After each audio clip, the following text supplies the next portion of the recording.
U.S. President Joe Biden and the FBI after a federal investigation.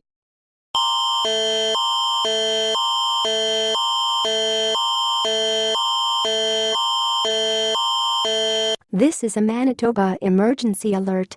Saskatchewan RCMP has issued a dangerous person advisory alert after multiple stabbing incidents reported September 4 in multiple locations in Saskatchewan, including James Smith Cree Nation and Weldon.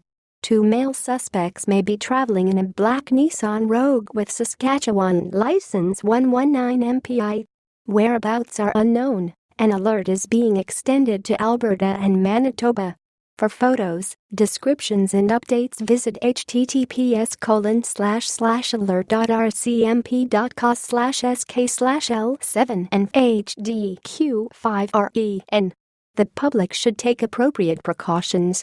Do not approach suspicious persons and report any information to your local police and emergencies to 911.